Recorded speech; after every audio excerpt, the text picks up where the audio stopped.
Hello and welcome to Crisis What Crisis, a new podcast designed to be a useful field guide as we all try to navigate and come to terms with a dramatically changed world.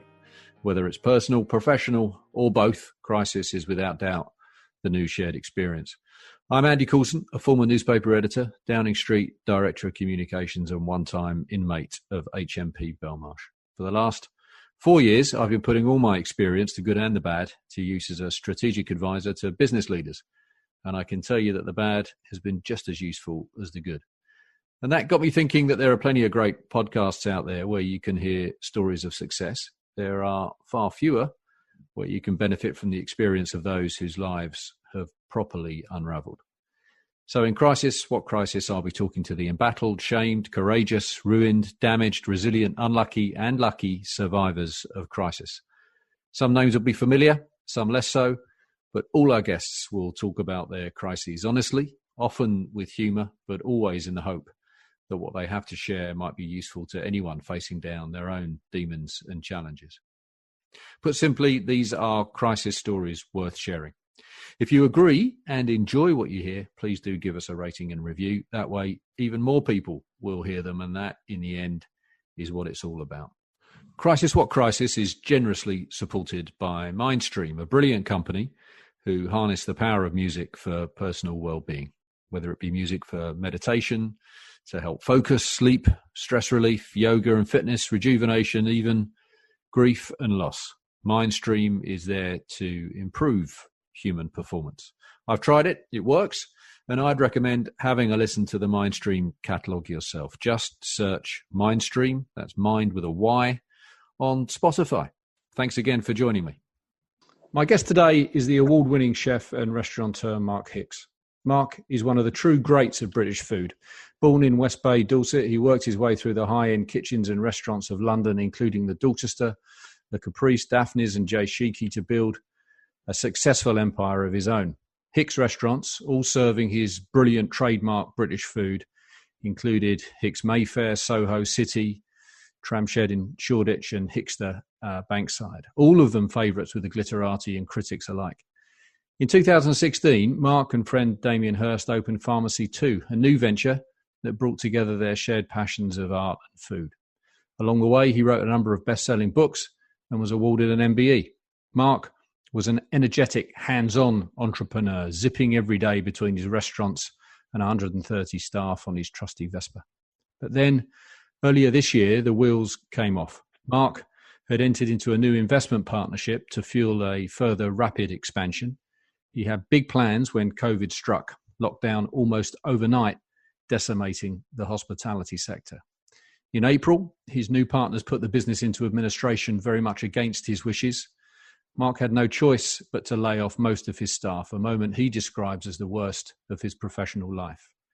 He was later himself forced out of what was left of the business and even lost the right to use his own name. In his words, he was done, gone, finished for good. But instead of giving up, Mark returned to Dorset and began the painful rebuild. The totem of that recovery, if you like, is a black American Chevrolet ambulance that Mark has converted into the oyster and fish truck, stationed in the car park of a farm shop in Morecambe Lake. And with the help of his former head chef, Jez, he's fighting back, one Lime Bay mussel at a time. Mark, welcome to Crisis What Crisis. The ongoing crisis. It's very good to have you here. I think I'm right in saying that you've recently bought back the name, or your name, and that the truck is now sort of proudly branded the Hicks Oyster and Fish Truck. Yeah, well, originally, so the deal was always, the use of the name Hicks in restaurants or hotels. So when I bought this truck off eBay, halfway through a bottle of wine, I suddenly thought, actually, if I as all good eBay purchases are made, yeah. I thought if I buy a food truck that's movable, it's not competitive in any way, and it's not a restaurant. It's a mobile vehicle. So I actually cheekily used the name Hicks. Right. On the branding on that. But right. I couldn't have reopened the fish house, for example, with Hicks. Okay. But you're now able to do that. Yeah. So I can put my name wherever. Like, I mean, it must have been that just that one little moment alone must have been, surreal to find yourself in a position, having built what you've built, and we'll get into that in a little more detail, but to suddenly find yourself unable to use your own name professionally in that sense must have been a surreal moment for you. Yeah, it was. And, in the beginning, I sort of sold part of it to my business partners. So I sort of still owned a bit of it, but it was just a weird thing because, who's going to open a restaurant with my name above the door? It would just be sitting there, at company's house or online somewhere where you just sort of, leaving it to fester, if you like. Yeah. So the partnership, the sort of investment partnership that you embarked on that I mentioned in the intro, that was already an unhappy partnership, if you like, before COVID struck. Yeah, it was sort of going that way. When businesses, even though they're successful on the exterior, they aren't always that successful, behind the scenes. And London restaurants are tough, and they have been for many years. And now, unfortunately, a lot of them are closed and probably won't reopen. So yeah, my plan was really to do something coastal. Like when I'm down here at the weekends, I sort of wake up looking at the sea. And during lockdown, I was sitting here looking at eBay, staring at the sea. So. I think this conversation is going to be of use to anyone who's facing a threat to their business in hospitality or frankly any other sector, just because of the total absence of any certainty as we look ahead. So if it's all right with you, Mark, what I'd like to do is go through the last 6 months sort of step by step, because it really wasn't that long ago that the future looked very different for you when you that investment partnership that we've mentioned, you went into that because you had big plans for expansion, right? Yeah. So yeah. if we can go back to that point before the mindset sort of changed, if you like, that's the sort of start of the story in many ways. Just take us through the steps that kind of led to you kind of losing the business. Yeah, well, I think quite often when you enter a partnership with someone in any walk of life, it's always good because you're in fear of losing it if you hang on to it yourself financially and everything. And so this I found at the time was a potentially good opportunity to get the business back in shape and do a little bit of gentle expansion. But sort of near the end, I suddenly realised I'm not quite sure about this. I really do want to sort of branch out, become a, bigger fish in a smaller pond, if you like, rather than a small fish in a big pond like London. Yeah. And so how many restaurants were within the sort of Hicks group at that stage? Yeah, so there was Hicks Soho, which unfortunately I got rid of before. Not even got rid of. The landlord decided to double the rent, so it became sort of unsustainable. The Oyster and Chop House, which was the original one, the Oyster and Fish House in Dorset, and Hicks to Bankside, and the Tram Shed. And the expansion, you were planning to go where? Well, I don't know really. I think what was next? Yeah, in the business, it could have been anything from a chicken and steak, like the Tram Shed rollout, or maybe trying a different avenue with a different kind of concept. Because London did become really, really sort of saturated with restaurants, and I think it was only the big players that had good sort of financial backup were the ones that were surviving. Hence the restaurants that I used to work in and run back in the day, the Ivy and the Caprice and Sheiky's. Yeah. How quickly did you come to having kind of got the investment, gone into partnership, and within that partnership, obviously because that's how things played out. You ceded a fair bit of control in entering into that partnership. Was that when you now look back at it? Was that mistake number one for you? Obviously your ambitions then changed and your thoughts for the future changed. But at that point when you were on that plan. Yeah, I mean, I was in, still running the business as if nothing had happened.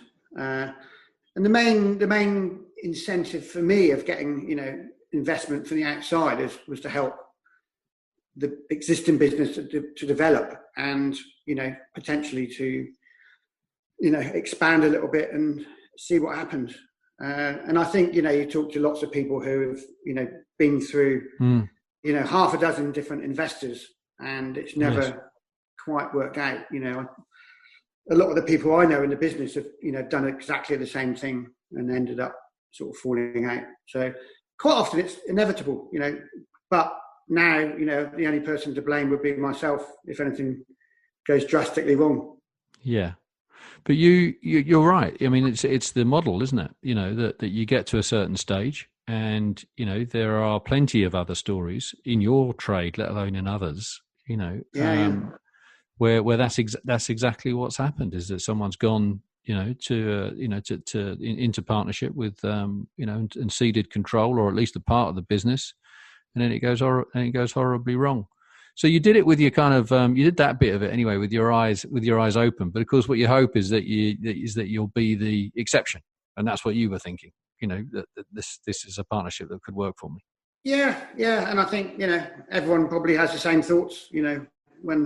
When it occurs, and you sort of slowly think, okay, am I in control or aren't I in control? Do I need to sit in another board meeting and talk about the bottom line? I'd much rather talk about how we can, increase the top line, as it were. With modern technology, we're all privy to daily numbers and figures and costs and everything. So it just becomes, a part of, the business, as much as creating a new dish or a new cocktail. You sort of have to, before that cocktail or dish goes on the menu, you obviously need to know exactly what it's going to cost, how many you're going to sell, and how much you can afford to charge, in order that the customer gets a good deal, as it were. Yeah.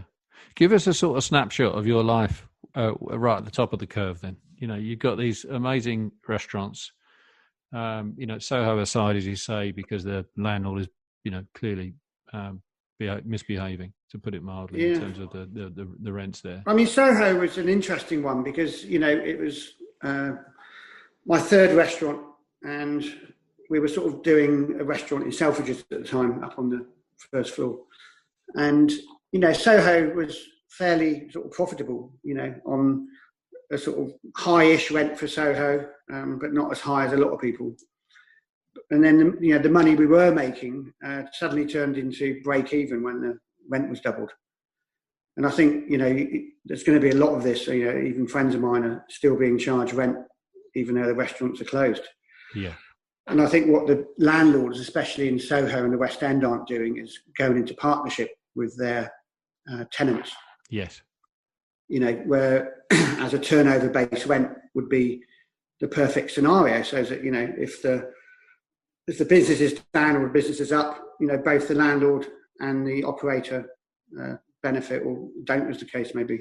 Yeah. But this is a conversation you're having with your landlord, sometime before COVID. I mean, even now, what you're saying is that they still don't really get it, and that they're not. No, they're not really understanding how the world has changed.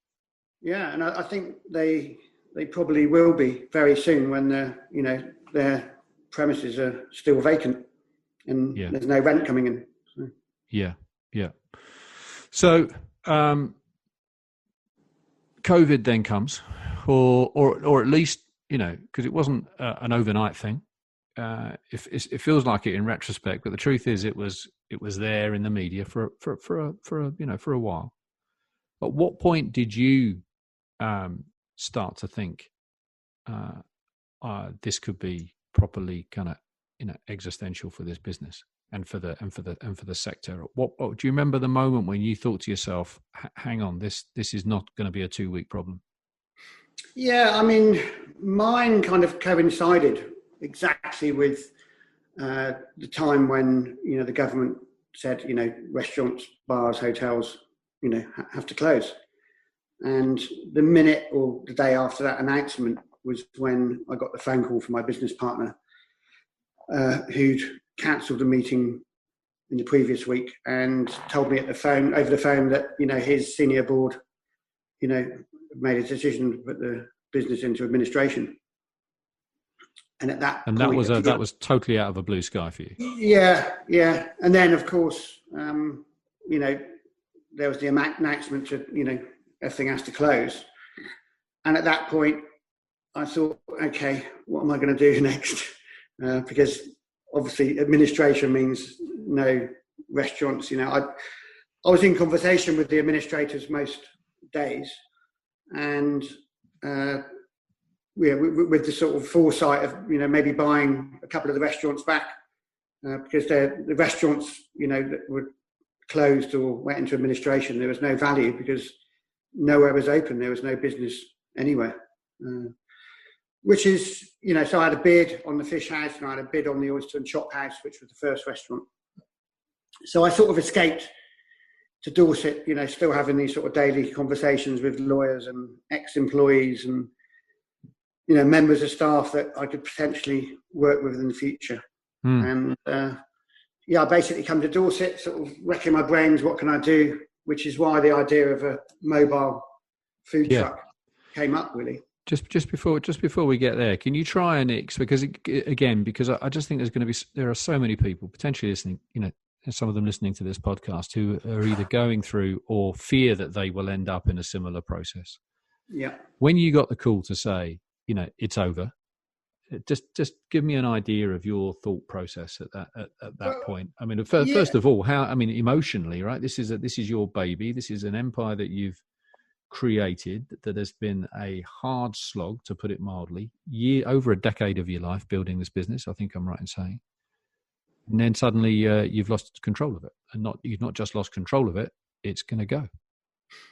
Yeah, I mean, my initial thoughts, I sort of went a bit quiet on the end of the phone, as you would, and thought, oh shit, what shall I do? A bit of a blessing in disguise. The more and more I thought about it, the more I thought, this is an act of COD. It's just something that maybe was meant to happen. And that's, I suppose, that was my sort of the positive part of my brain, thinking, okay, that's all gone to pot.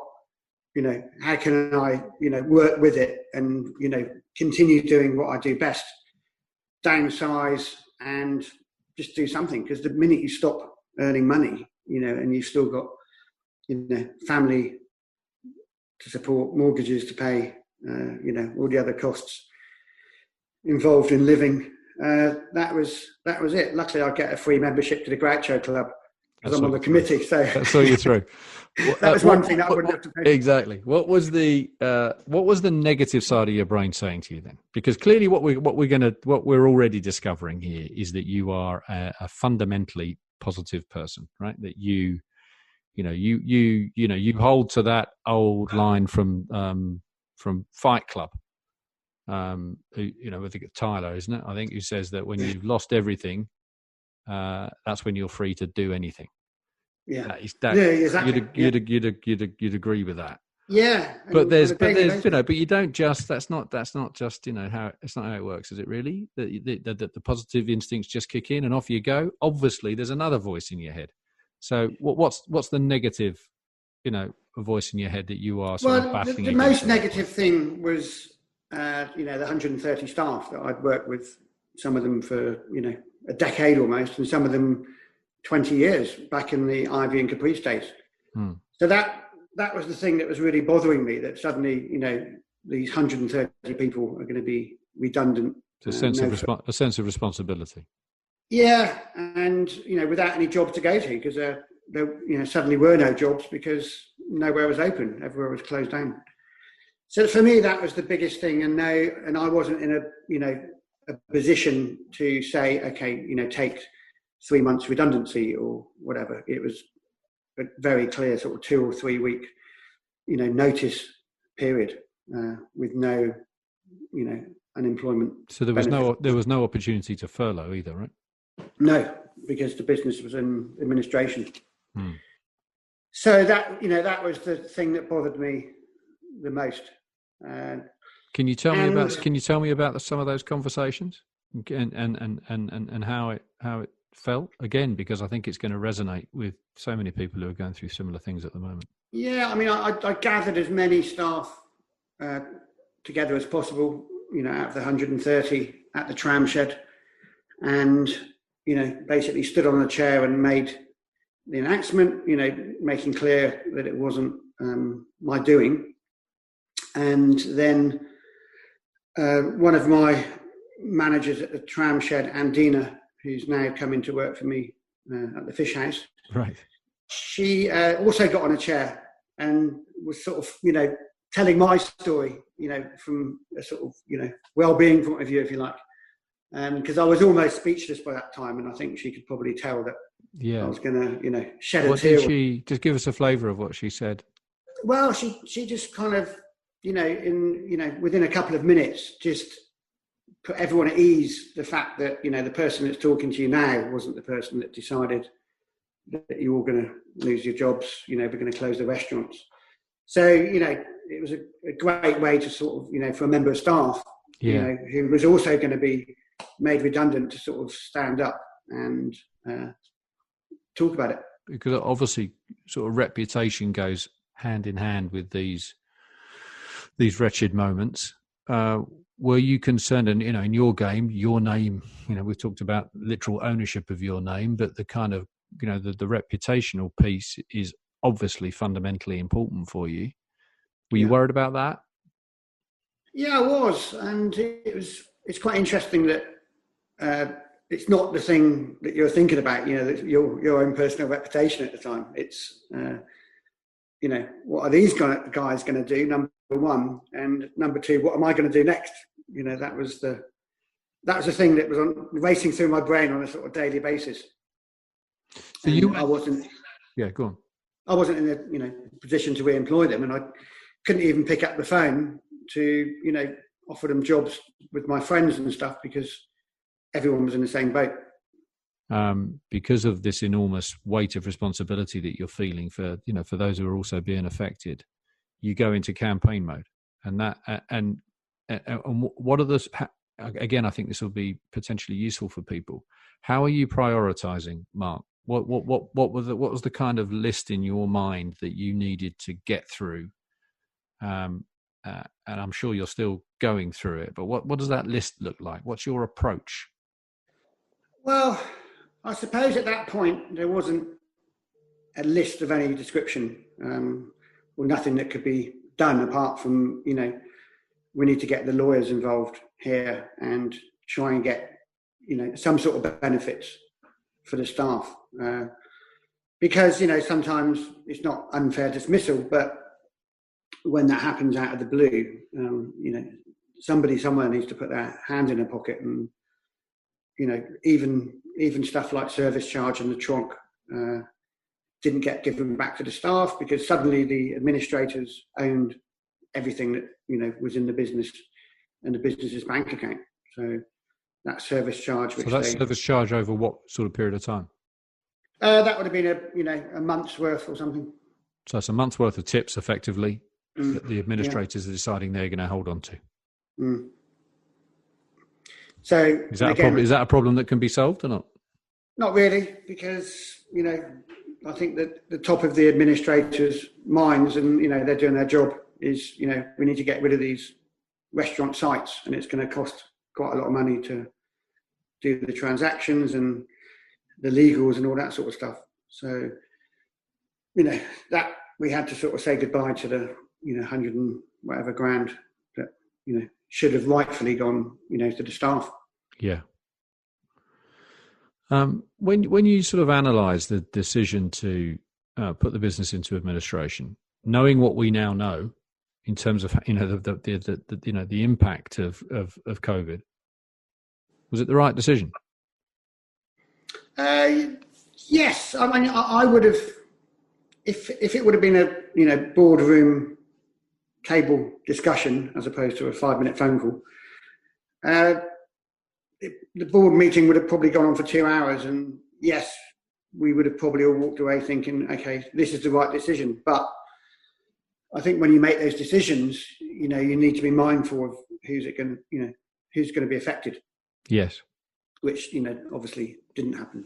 So if you'd been round that table, you would have been able to affect the nature of it, right? The kind of the detail of it. So that example that you gave, which is a very important example of the service charge, had you been afforded the opportunity to be part of that conversation, you obviously would have been round the table arguing that pretty. Yeah, exactly. You know, one of the first things my business partner said on the phone is we must look after the staff and the suppliers.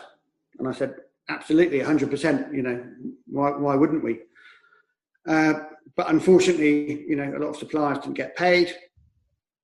The staff, you know, didn't get what they were entitled to or should have been entitled to.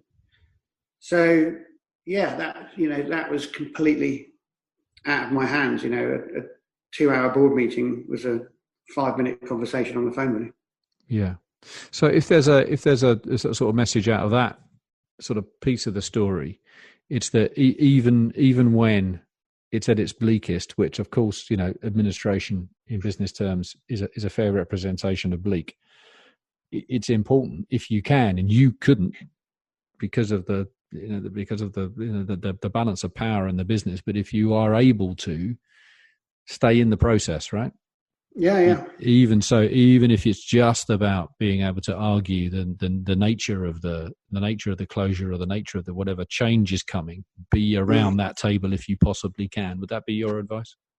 Yeah, absolutely. I think, you know, depending on your percentage of, you know, the business. I mean, I used to be 75% and then became 25.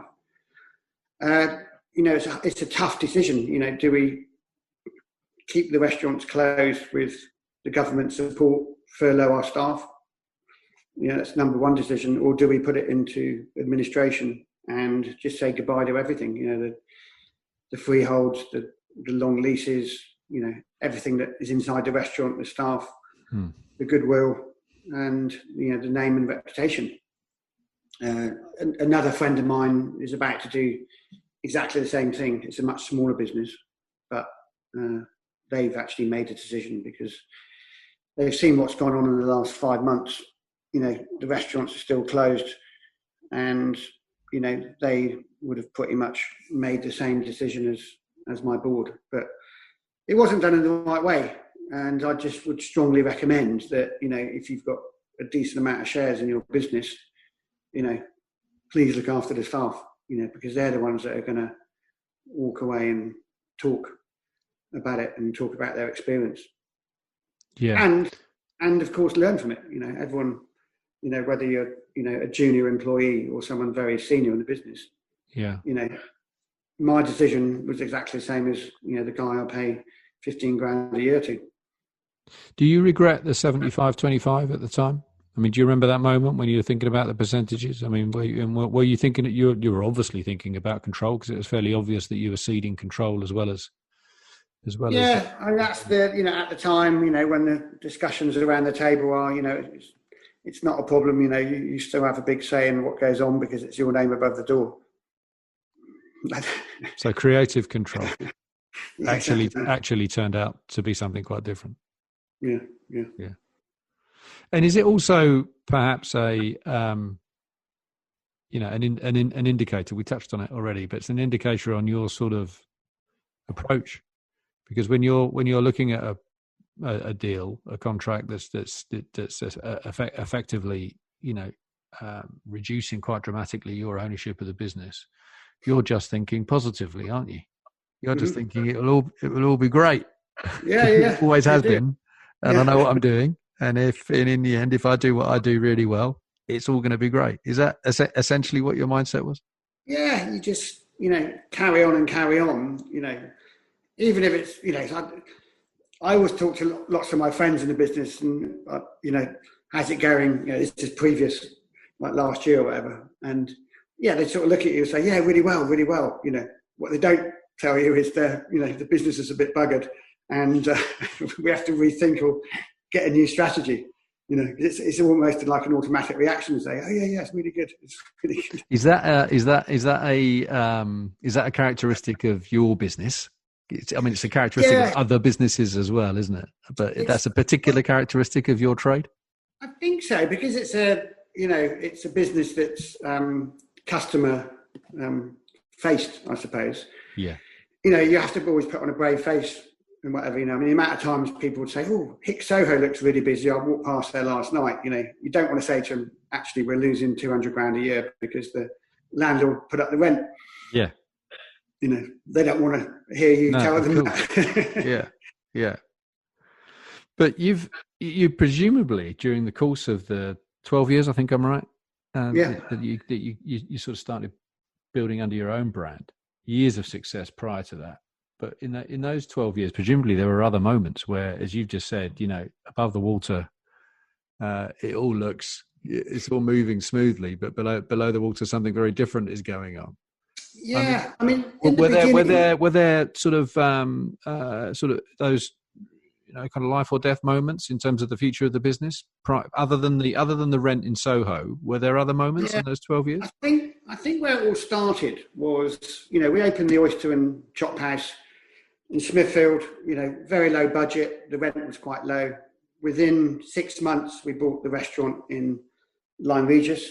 My business partner then, Ratnesh, we were sort of 75, he was 25. Mm-hmm. And I said, do you think we should open another restaurant in such a, short period of time of being open? And we did, and it made sense. And, we were making money straight away. We then got the opportunity to do a restaurant in Selfridges with a very good deal, which was a turnover-based rent.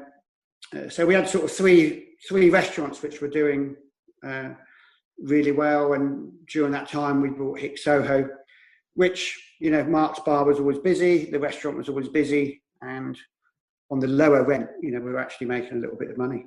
Yeah. The thing that did it, or it might have been the start, was a friend of mine who's got hotels in New York said, I'm doing a hotel in Belgravia on a management contract. Would you do the restaurant and bar? So I thought, Belgravia, I've got nothing in that sort of area. It was a fairly low rental deal. In fact, we didn't pay any rent for the period of time we were there. We sort of went in there, and there's lots of lights on in Belgravia, but they're all in the basement where the maids and cleaners live. But the actual lights in the main buildings, there was no sort of business or passing trade. They'd be straight to the West End for dinner. Yeah. And in the space of 10 months, earlier on, I started talking to the landlord, and we'd say that, we're not really making any money, we're losing money, we need to sort of think about, terminating the contract. And after 10 months, we'd managed to lose £800,000.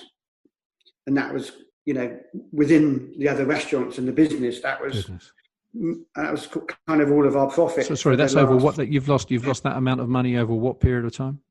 That was 10 months trading. 10 months. Yeah.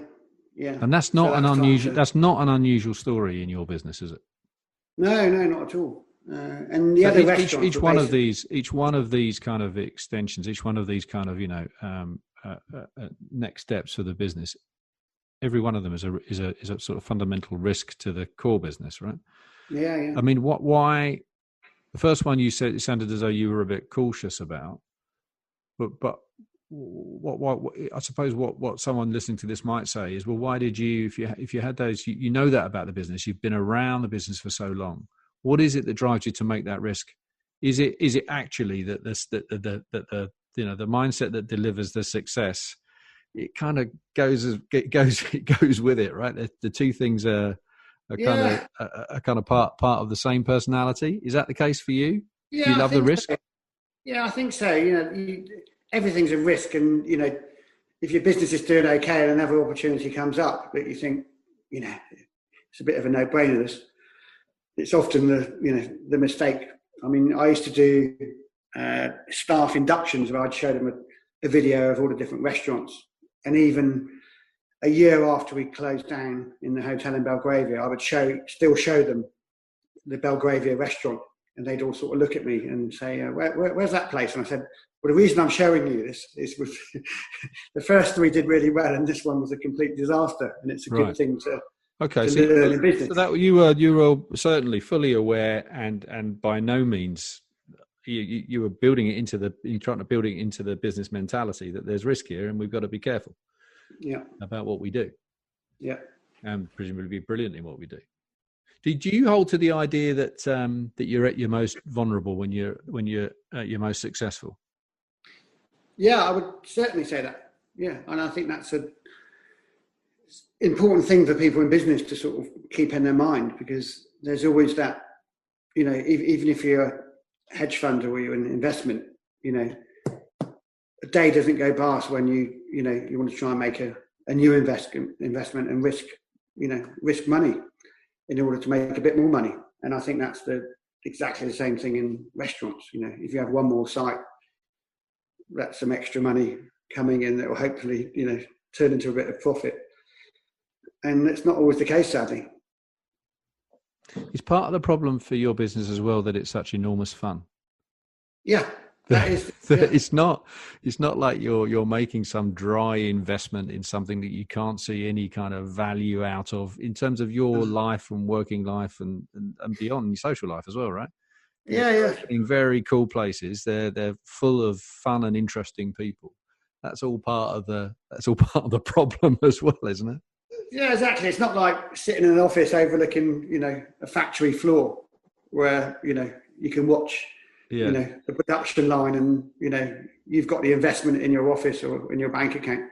Yeah. I suppose you kind of, eat, drink and live the business, which is exactly what I think. And you did that. You really lived it. Yeah. And you end up meeting a lot of interesting people, and it becomes a bit of a lifestyle thing as well as a business.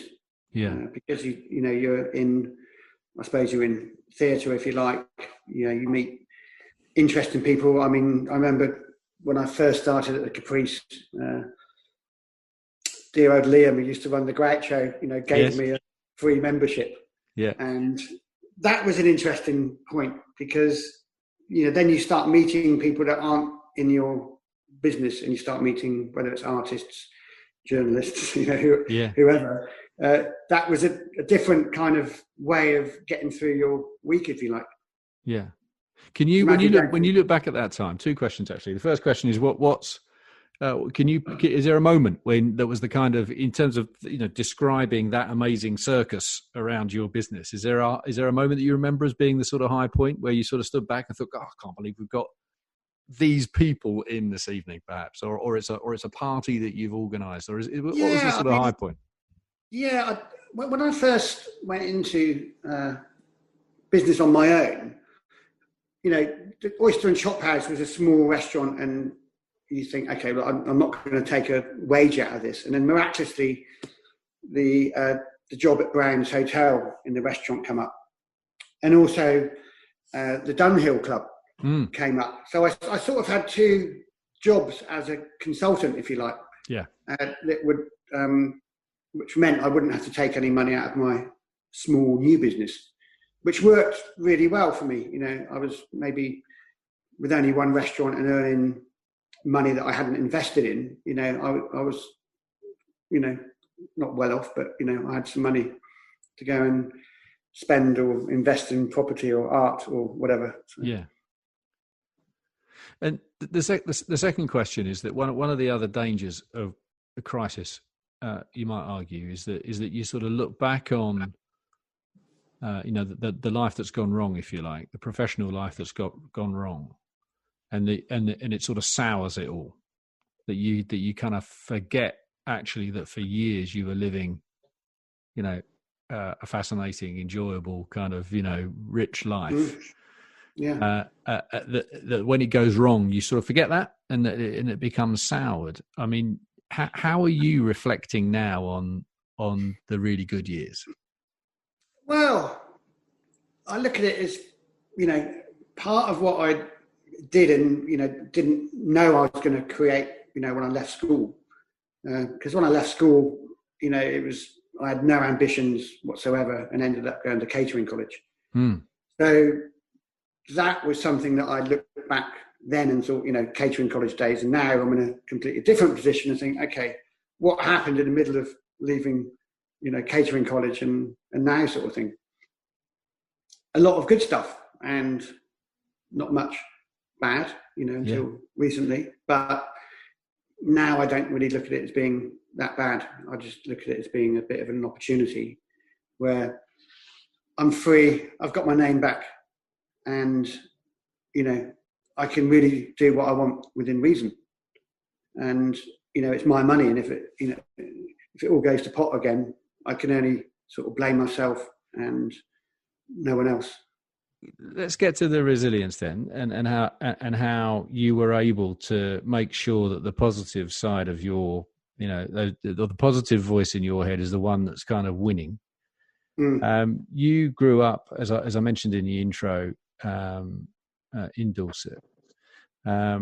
You were, kind of at school, obviously, but you were pretty busy from about the age of 12, as I understand it. Kind of getting busy, earning money. You're brought up by your grandparents, I think, aren't you? Yeah, my parents basically. My mum left when I was about 6, so my dad had custody of me and my brother, and we were sort of split up a little bit. He went to live with my mum's parents, and I lived sort of half with my dad and his parents. Difficult at the time, I imagine. Yeah, but what I learned from it later in life was my grandfather was the one that gave me that bit of drive. He was the mayor of the town. He had the local pub. He was chairman of the football club, a West Dorset district councillor. Right. He had a painting and decorating business. Yeah. All over it. Yeah. And he grew these amazing chrysanthemums. Right. And he didn't drive. And I used to sit at home with him after school and watch things like 40 Towers and the Two Ronnies, whilst he was doing his invoices for his painting and decorating business. So he was always on the go. He used to go to work painting and decorating with the ladder and the buckets of paint on the handlebars, sort of thing. So you're growing up with this, with this energetic guy as your mentor, really. Yeah. You see that as one of the sort of contributors to your sort of strength of character now? Yeah, I think so. I suppose I had a sort of slightly different childhood than everyone else. I started playing golf when I was like 11, and I didn't sort of go off and do stuff that, the rest of the kids at school did. I went fishing, helped my grandfather in the garden, but spent a lot of the time on the golf course. And that was a discipline in itself, because you were playing with, senior members, hanging out in the bar with them, drinking a little shandy or something, whilst they were gambling and, getting drunk. I sort of had different elements of my life, but I sort of did that because I wanted a lift home from my dad after I'd been playing golf. But at this stage, you're thinking, you've not got any idea what it is you want to do, with your life. No, not at all. I worked. And during that time, I worked in one of the members had a plumbing business. So I used to do Saturday mornings in the plumber shop and do about, 4 hours and then go to the golf club. So I earned a few quid there. And then I started a bit later on, doing washing up in this pub and a little bit of cooking, defrosting prawns under a hot tap to make prawn cocktails right. the customers. And it sort of come to, end of school time in the 5th form, and you start having meetings with the careers officer and what you're going to do next. I literally had no clue. And right. My dad's friend had a restaurant in town. He said, well, he's been working in a pub, helping out in the kitchen. Why doesn't he go to catering college? Which I did. And my dad took me for the interview, ended up doing 2 years. Had a really good lecturer called Laurie Mills, who'd worked in London, was always talking about food and talking about London. And we used to do this thing on a Thursday afternoon, which was electives, where you could choose a different subject than what you were studying. So you could have done, football or woodwork or something like that. And we used to go to the pub and then go to the off licence and go round to his flat every single Thursday afternoon. So we didn't go to electives once. And he was, such a nice guy that, I suddenly started thinking, I'm quite enjoying this sort of taste of the hospitality business. When was the sort of moment of epiphany for food? Well, I think when I got started in London, I mean, unknowingly, I was kind of brought up with food around here. You know, I used to catch mackerel. My grandmother used to cook them, and I used to help her. And then sort of working in the pub, I was sort of surrounded a little bit by food, but not in an interesting sort of way. You know, the 5th year at school was the first time you had a choice between metalwork and domestic science. And 3 of us thought it'd be a good idea to do domestic science because we'd be in a classroom full of girls. And we turned up and there was just us 3 and the teacher. All the girls decided to do metalwork. So that was my sort of, you know, beginning of the food thing. Yeah. And then after going to catering college in Weymouth, you know, you sort of write to every hotel and restaurant in London. And the only acceptance I got back was in the staff canteen at the Hilton in Park Lane. So I stuck that out for 6 months, and all my friends were working at the Dorchester and the Grosvenor House up the road. So we used to sort of hang out together when I eventually got an interview at the Grosvenor House and did a couple of years there, and then went to the Dorchester. So, you know, those are tough jobs, right? In tough tough environments. And you wouldn't earn any money. It's like, yeah, you know, I used to do a second job working at the French ambassador's residence or the American ambassador's residence, and on the HMS Belfast, just to earn some money to, you know, go out and have a few beers. Early morning, you know, doing everything and sort of observing and watching. A lot of people weren't that interested, you know, they sort of fell into the, you know, the world of food and hospitality. And, you know, some of them were, and you can tell that now because of some of the guys I used to work with back then that have done really well, and some of them have just disappeared off the face of the planet. When's the point at which you start to think, hang on a minute, I'm good at this? What is it? When's that moment that you think to yourself, A, this is what I'm going to do now. This is me, and B, I think I'm good enough. I think at different levels along. I mean, it wasn't until much later. I think I started sort of thinking to myself, okay, a couple of times I've been in the right place at the right time. The reason I got after I left the Dorchester, I went to work at this sleepy little restaurant in the city, and it was Monday to Friday, cooking nice food, you know, good customers and stuff. And I thought, you know, maybe it's time to go and work in the West End where it's all happening. And my fishmonger at the time phoned me up and he said, you know, the job at the Caprice has come up. And I had to sort of, you know, you couldn't Google in those days. So I thought, Caprice. So I started asking people where the Caprice was. And then suddenly, you know, realised what the Caprice was all about. And Chris Corbin and Jeremy King, I went for an interview. They came in to eat a couple of times. I had about 4 or 5 really sort of tough interviews with them. And it wasn't until then when I got that job that I really understood what restaurants were about. Not so much food, but, you know, and as you know, all those customers that used to come on almost a daily basis to the Caprice, it was like a staff canteen for somewhere that, you know, people in PR, journalism, musicians, artists would come for their business meetings, and deals would get done over the lunchtime table. Yeah.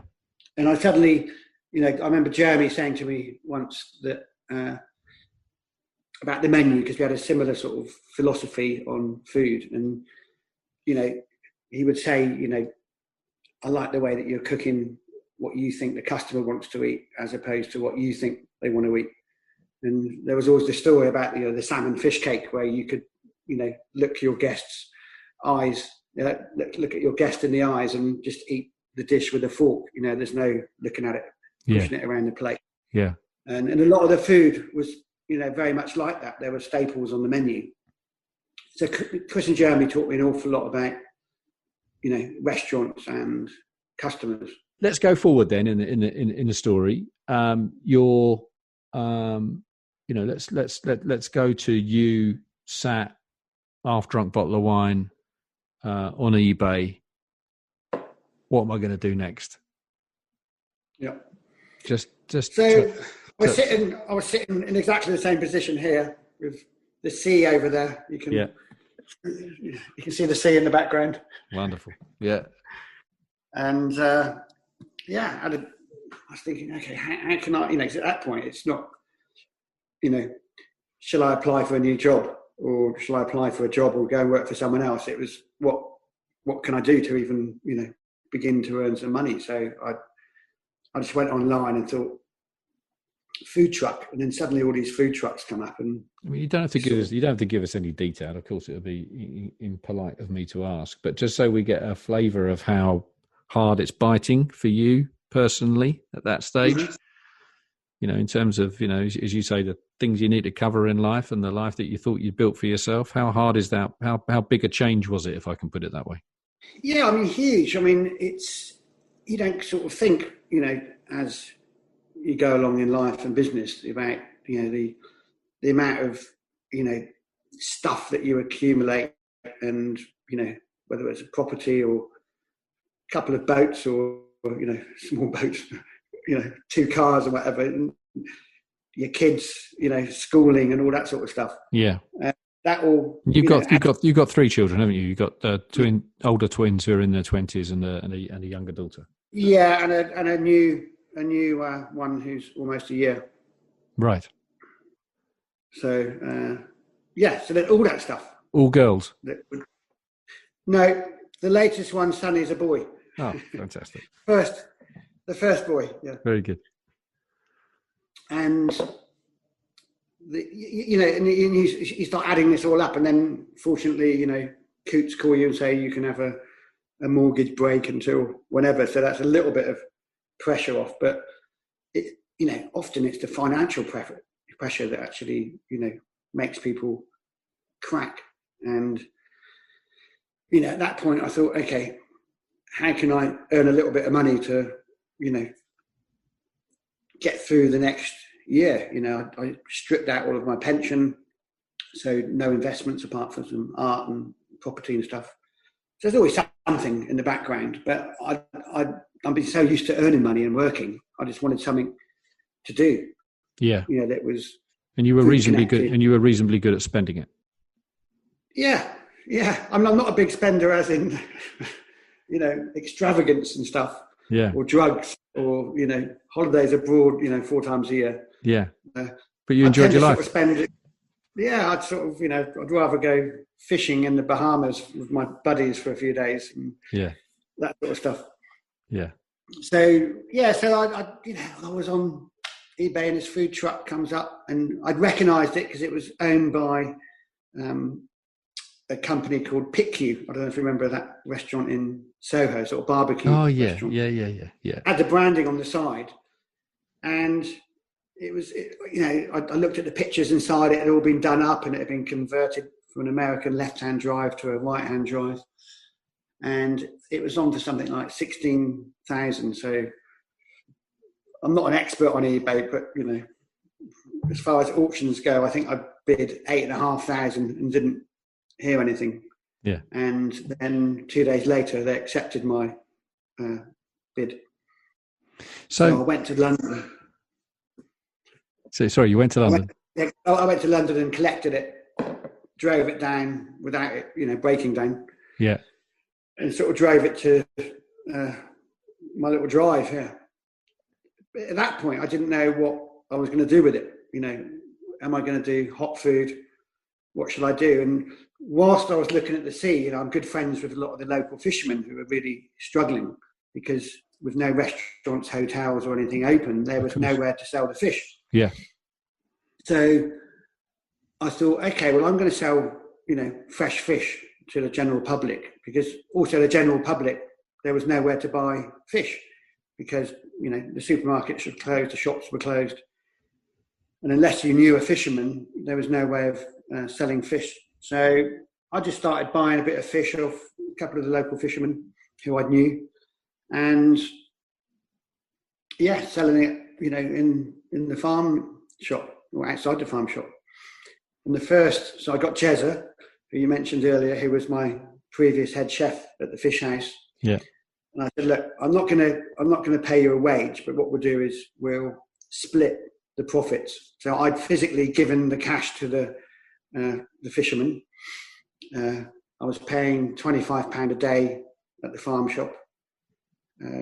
Obviously, petrol, it's a bit of a beast that it drinks up a lot of fuel. I bet.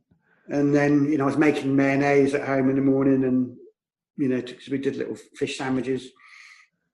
And me and Jez, after the first week, we went home with 140 quid in our pockets each. How did that feel? There was a sense of, why the hell am I doing this? What a stupid idea. You see, I think most people listening to this were expecting you to say, do you know what? It wasn't a lot of money, but it was incredibly rewarding. But no. Yeah. But it sort of was, I'd come home smelling the fish every day. Yeah. But there was that, when you've got like that 140 quid, you think, okay, well, I've got to go back to London next week. So that's half of that's going to go straight away. Yeah. And I've got to go and buy this and that. So it was, rewarding in a funny sort of way. You just wish you just wish it was more. Yeah, back in those days. Can I ask? Given that it wasn't that long before, weeks, let's say a few months, that you were sitting atop a kind of a restaurant group that was buying, to use that example, buying fish, on a fairly large scale on a daily basis. There was money flowing in, money flowing out. It was in your world, a very, very significant enterprise. And a matter of a few months later, you are making mayonnaise in your kitchen for the sandwiches that you're selling out of a truck, albeit a very cool truck. How did that actually feel, Mark, to you? Because a lot of people wouldn't have been able to do that. They wouldn't have been able to get over themselves to do that. Yeah. But you did. Yeah, there was a great sense of satisfaction, I suppose. And, the other great sense of, okay, well, I'm now going to start from scratch, I paid the first week I paid the fisherman 160 quid or something. And, so that, I quite like that, because that was more than he earned for, a couple of months. Yeah. Because he had no one to sell the fish to. Yeah. And then it was up to me to promote that on Instagram or whatever, and tell everyone out there that, I've got fresh fish. You can now buy fresh fish. We're supporting the local fishermen. So in my head, there was this story about access to stuff that you don't have to pay too much money for, and it's fresh, and it's supporting those guys out there and giving you, a bit of luxury again, come to the truck and buy a lobster and a couple of Dover soles and whatever. So that's the positive voice winning again, right? Which clearly happens, with frequency inside your head. But the negative voice is saying, "Hang on a minute, how did this happen?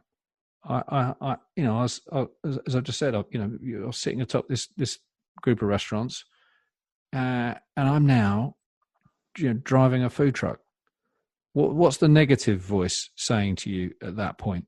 And I think what people will be interested to know is, how are you conquering that? Well, one of the things that I did, I could have done the truck on my own, which meant I would have got 280 quid instead of 140. But I was still at that point thinking about my staff. And I thought, Jez, just come and help in the truck. You've got nothing else to do. This is the deal, and let's have a bit of fun as well. So that was a kind of negative that turned into a bit of a positive, I suppose. Yeah. But all that time, it was, when is this going to, when's this whole lockdown going to finish? When are people going to, have a good time again? Am I, going to be able to buy one of the restaurants back and start, in business properly with the restaurant again? Because, the food truck is never going to, make you hundreds of thousands.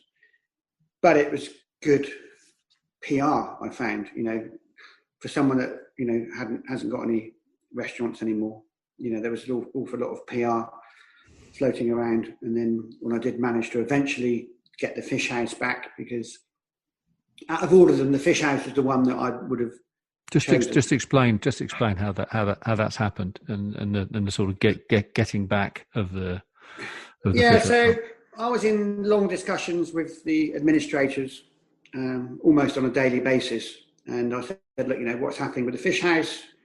They said, oh, someone's just put an offer in. It was something like 85 grand, and I thought, okay, I haven't got 85 grand, but I'd quite like to get the fish house back. So my landlord at the Oyster and Fish House, who's the next door neighbour, and I've known since I was about 7 years old, because he used to run the rowing boats and trampolines in West Bay. Mm. We're sort of good friends, and he was making it quite difficult for anyone coming in to have the exact same lease as I had, which involved access through his garden for deliveries and staff and that sort of stuff. He wanted you back? Yeah. So I sort of sat tight, just thinking, hoping for the best. And then I got a phone call one day, and he said, the people who put an offer in have pulled out. So I phoned the administrators straight away and said, I'll put an offer in 15 grand. And, they accepted it, and I got it back. Because of its location, presumably it's the restaurant that's kind of closest to your heart? Mm. It's got a great view. You're looking at the source of the fish, i.e. the ocean. Yeah. So, it's got a lot of good stories and, just good stuff about it. And the customers that have been coming back are all old regulars, and they're full of support. And they've got no intention of going back to London either. They've sort of come down, to their holiday home or whatever, and literally stayed down here for the last 6 months. How have your it's the old cliche about crisis, you learn who your friends are. Does that resonate with you? Yeah, I think so. There's people that I haven't heard from, anything at all. And there's lots of people, who, would call you or you call them once or twice a week. And then you discover that, customers are friends as well. And in some ways, it's really great that we're getting people coming back, once, twice, 3 times a week. And some of them are travelling a bit to actually come to the restaurant. So you've completely bypassed the bitterness on the basis of this conversation? I think so. Is that the truth of it? Yeah, I mean, I just I do look back, but I don't look back and think, I'm not angry about it as such. It happened, and I just genuinely think that it probably happened for the better for me. It was, it just gave me opportunities. And I think, along the line, and this is going to happen to a lot of people, or it may have happened, and what's going to happen in the future. I think you just have to look at, failures as an opportunity. If you can work out exactly, how you can make it into an opportunity. And remember who you are at your core and what it is that kind of motivates you. Yeah, and I don't think any of that will ever. Yeah. In the end, in the end, it strikes me that if the lowest ebb is you sat at that table where you are right now with a half-drunk bottle of wine, wondering what the hell am I going to do next, and seeing this truck. But it was a full bottle by the time I bid for the truck. A full bottle. And it's by the way, this thing is a former ambulance. If ever there's a metaphor, for what's going on, I don't know what it is. Could have been a hearse, I suppose. Yeah. But it's an ambulance. And what you see, I was thinking of that for my next project. what you see is an opportunity, and that's really what the lesson is here. Perhaps that even in those darkest moments, keep your eyes open for the opportunity. Yeah, no, absolutely. And who knows? I mean, you've just given me a good idea, actually. Not the hearse. No, yeah. Or out the back. That'd be quite nice doing an oyster bar, and you could just, it could be called "The World Was Your Oyster." I better go on eBay after this and see if there's any. Yeah, no, exactly. Obviously, the story that you've been that you've kindly talked us through today, as we've already touched on, is happening to others, right? I mean, thanks to COVID, we're saying goodbye to a string of well-known restaurants, including very sadly Polpo, the Caprice that you mentioned earlier. Yeah.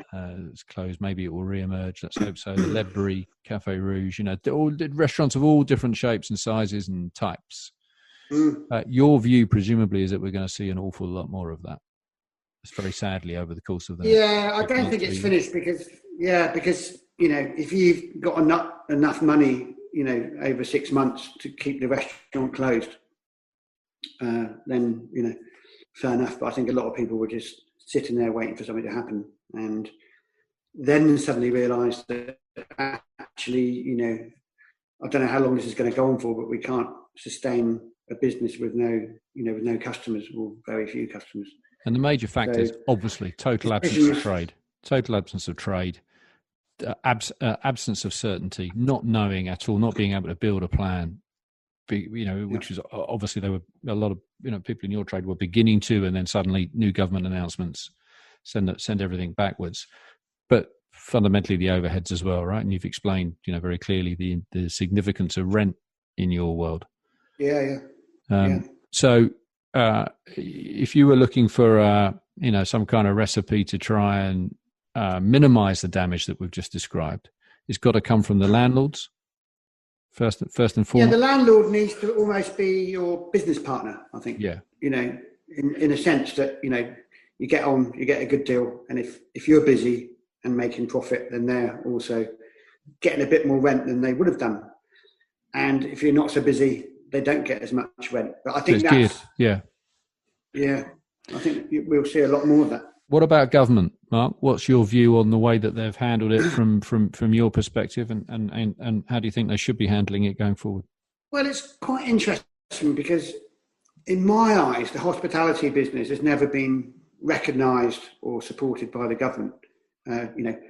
Is there a minister of hospitality?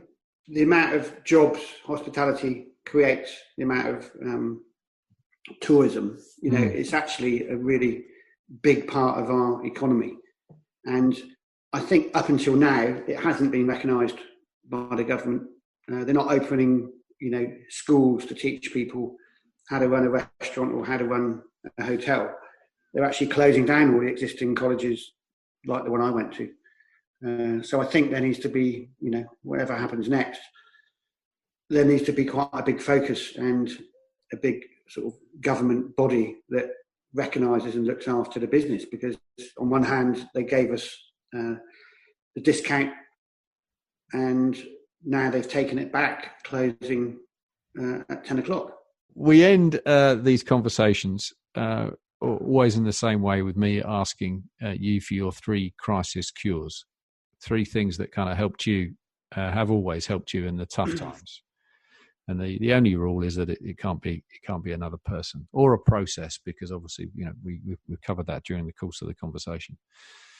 What would they be? I think the 3 things, there might be more than 3, but is the obvious one, which is to stay positive, because we're all brought into this world and we have our own sort of skill sets, and I think unless you decide to do something completely different, I don't know what I would do if I didn't do what I'm doing. You can't even get any money for writing these days, so it's no point. Minister for Hospitality comes to mind. Yeah, exactly. But positivity, I think as well, don't worry about the financial side, because that is the thing that can really drag you down. If you've been used to earning, good money, reasonable money, or really good money, I think it's the one thing that sort of churns around in your brain, the financial element. Just start small and appreciate what you've earned that day or that week, and just go small. And the third one is drink really good red wine. Mark, that's absolutely brilliant. Thanks so much for your time. Pleasure. I really appreciate it. All right, mate. See you soon. Bye. Thanks for listening to Crisis What Crisis. Do feel free to send us your feedback. You'll find our contact details and our show notes giving you the key insights from our guests at crisiswhatcrisis.com. There are more useful conversations on the way, so please do subscribe. And if you like what you hear, give us a rating and a review. It really helps. Thanks again.